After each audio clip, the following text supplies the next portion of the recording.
welcome back to GSL Code A. I am Wolf, and with me is Caldor. I said welcome back, and I realized I felt like I was welcoming myself back. It's been a long time since I've been in Korea, and I'm really excited to be back here with you, Caldor, commentating Code A.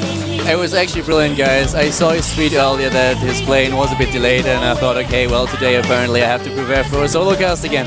Already did the first group today, but I was like, okay, so I have a little bit of camera time to myself, and then I leave the studio, and there's Wolf standing there with his bags, with everything, looking so tired. It's like, what is happening? What happened to you? And he was right on time. The makeup lady just finished patching you up a little bit. Yeah, I look a little bit rough today. You know, you ever have that feeling when you look a little bit bad that day, and you're walking down the street, and like there's a children staring at you. The mom like covers the children's eyes, like you can't see him. I had like my hood up. Bad. I have my hood up. I'm like carrying this bag. I'm like all sweaty and gross. Everyone's staring at me. I'm like, listen, all right, I just got back from Beijing. Give me a break. All right, here's last week's results. You can see Dongrygu 2-0'd Revival. No real surprise there. You can see JYP took out Seal, and of course Alive advancing over Soccer. Not too surprising either, and Hawk going down there. And of course, the matches from this morning, we had Gumiho with we don't have the scores. I can tell you Gumiho advanced over Dreamer with the 2-1. We had Inca losing to Lure with the 1-2. Well, that is pretty mean. That was kind of They mean. just cut me off. They did, but it's alright. Get a little interview here. I wasn't able to see those matches because I was on the plane, but I was able to look up the results. 허무하게 내줘가지고 좀 약간 3세트 많이 긴장이 됐지만 준비했던 빌드가 잘 먹혀서 이겼던 것 같고요. 앞으로 경기력을 좀 더 끌어올려 코드에서 진출한 다음에는 4강 이상의 좋은 성적을 내도록 하겠습니다. 안녕하세요, 정승입니다. I really like Yu-Gi-Oh's performance. We had very weird builds for both. The Daybreak, for example, he was stuck on 2 bases and tech to layer really fast. Got a couple of infestors and tech to high for 11 minutes and 30 really fast tech, and it was just an amazing game. They ended up with Lords, Corruptors, Infestors, Motherships. I think we saw 4 Motherships in the game. Wow, that sounds pretty sick. Which was pretty amazing, and a huge final fight. It's just great. And here are the results once again. So Yu-Gi-Oh! Advancing over Vampire, and Slayers Brown losing to FX03. What happened with Inca's games? Did Lure play straight-up games, or was it more of a cheesy style? Lure played the straight-up games, and Inca tried to be a little bit cheesy and failed in the end. So Lure did very, very well. And, well, he played just... I have the feeling that he played just better. I didn't expect him to win, but it was well done. And here are the games that we are going to cast today for you guys. It's Lucky against Vines, our opening match, and Alicia has to face Bomber, while Avenge is dealing with a Sniper, and Nada against Ghost King. Yeah, that last match should be really awesome. Some trivia about Avenge and Sniper. They're both known for knocking foreigners out of the first round of Code A. Lucky is as well, beat Naniwa twice. And so, of course, not any foreigners in today's matches, but I just wanted to put that stat out there. Now, here's our first match. It's going to be Lucky against Vines. You know, some people in the past have called Vines a scrub, but in fact, he's actually a really, really good player, doing extremely well in Team League, just now popping back up into Code A for the first time in a really long time. It's like it's restarting his individual league performance, and I think he actually could potentially make it into Code S. I think we are going to see a very, very amazing opening match. This is one of the games I was really looking forward to. Vines and Lucky are playing in their best matchup here. Vines is really strong against Zerg, and we have Lucky, who obviously has a history against Protoss. He 4-0'd Naniwa in Code A, which was at a time when nobody realized how good Lucky actually is. That's very true. In fact, I was on a plane with Naniwa just before this, and I was talking to him about those matches and about his upcoming Code S match, which should be really exciting to watch as well. Our first map is going to be ESV Ohana, a map I wasn't really too familiar with until I cast on the DreamHack, and of course been playing it on the ladder a little bit. It's a pretty good map. I really like it. Good starting map for these two players. We are heading right into the match, ladies and gentlemen. This is Lucky against Vines here at the GSL Code A, the round of 48 with Caldor and Wolf.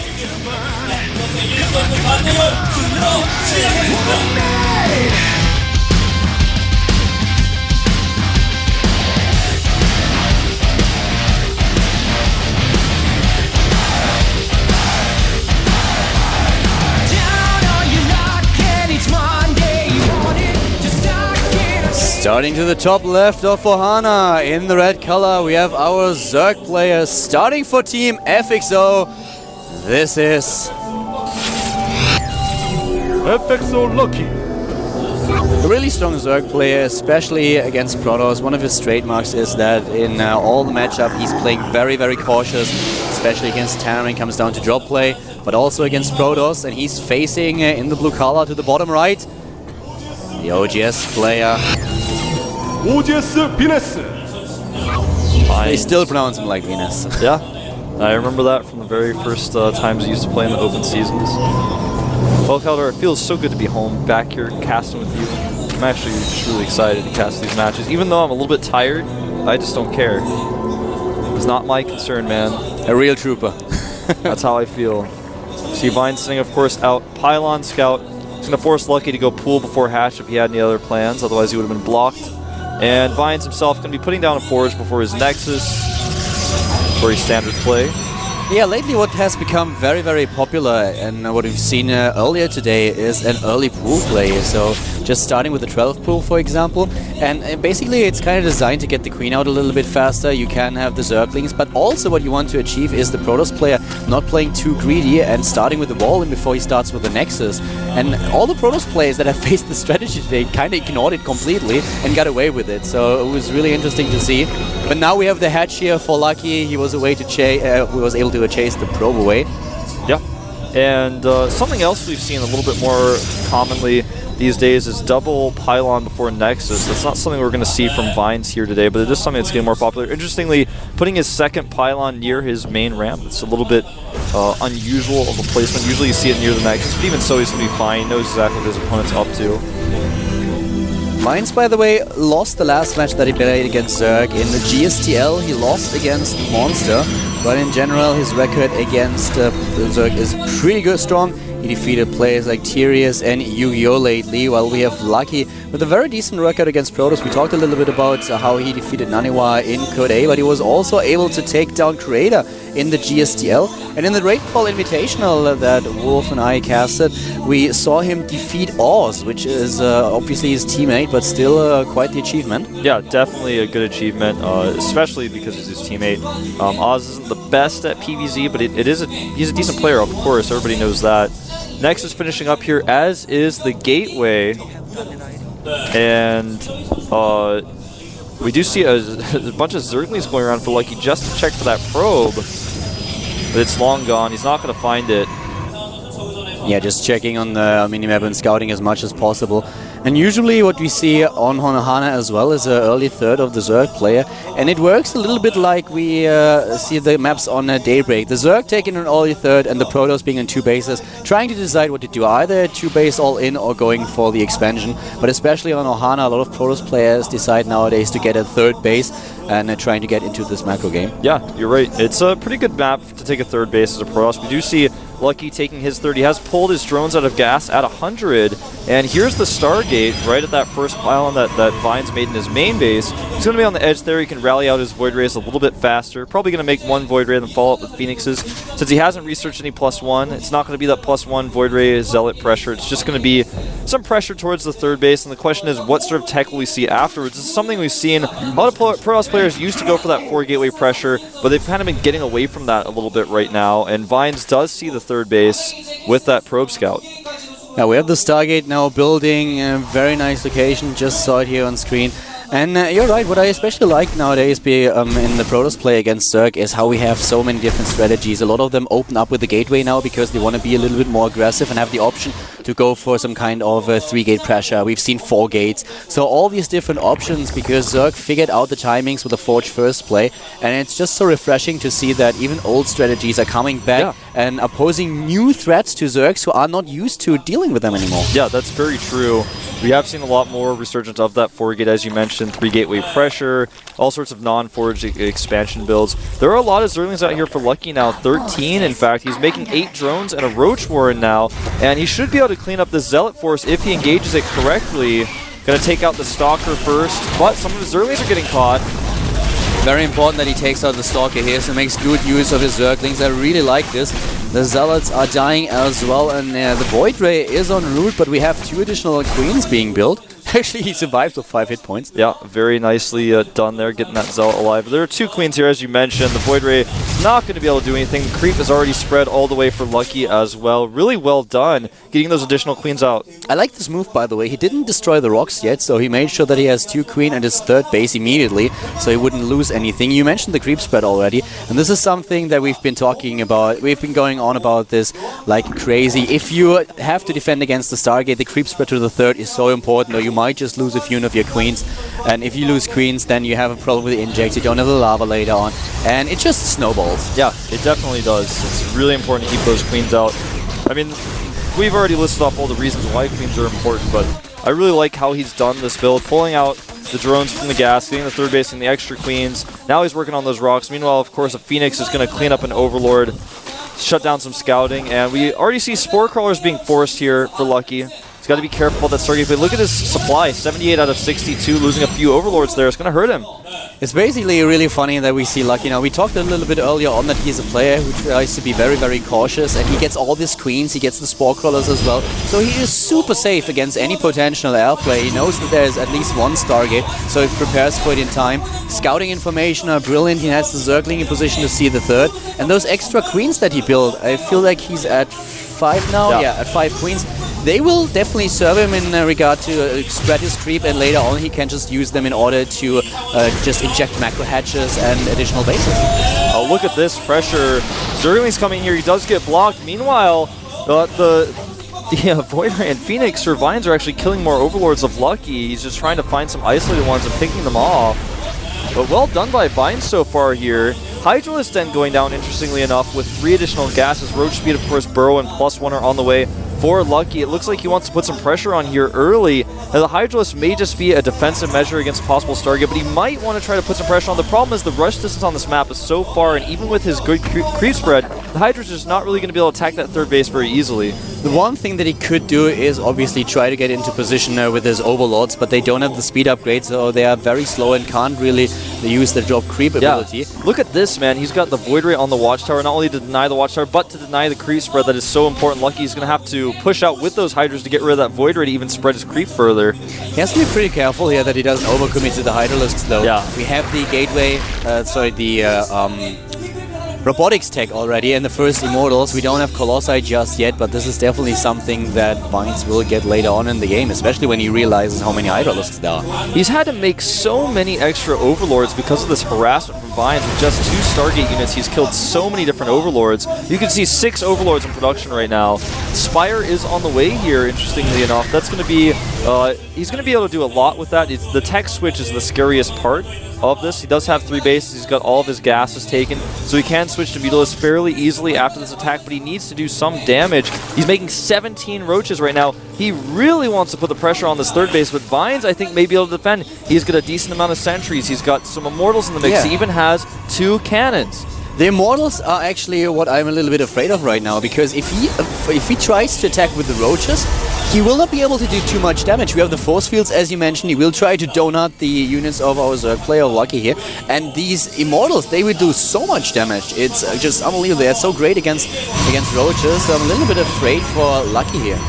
Yeah, I am as well. This attack, it could potentially do a lot, but it has to do a lot, in fact, if he's going to take this game. +2 is not done for Vines. In fact, he's just now started it.